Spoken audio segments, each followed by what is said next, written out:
Welcome to the Folk Music Academy. I'm Allison de Groot.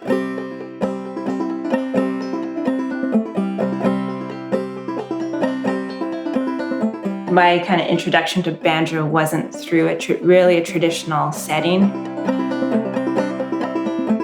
I first heard Clawhammer Banjo on an album from a band from my hometown in Winnipeg, Manitoba, Canada, called the Ducks.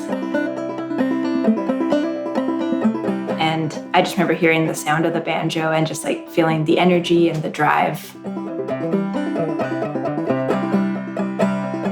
I think for me, being an outsider from the tradition, already like the way that I learned the banjo, I've taken a lot of liberties.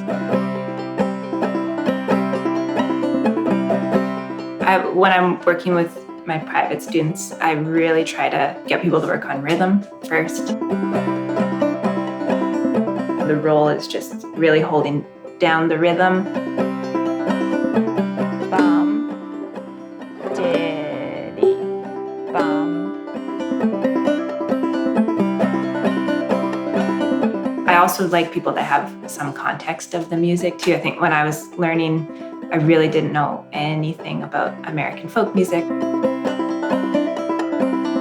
I think just like understanding that it is a really complicated tradition, that there's a lot of kind of blanket statements about what old time is or what bluegrass music is or this regional style, but that it's all a lot more complicated and nuanced. The banjo is an instrument that enslaved Africans that were in the United States recreated. A lot of the music comes from really awful and intense situations.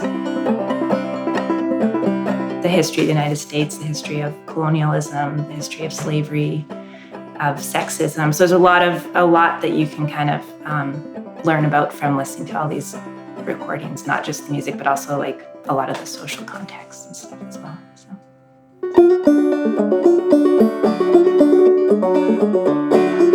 And then open string, so.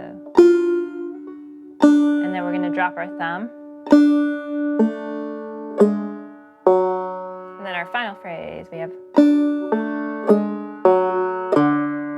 bum-diddy, bum-diddy. And I'm doing the Galax Lick.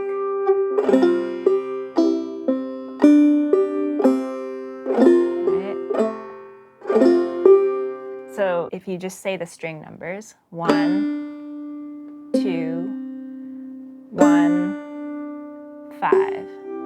So the 1, 4, 5, 6 minor, and you can use your bum-diddy or the double thumbing pattern to run through those chords.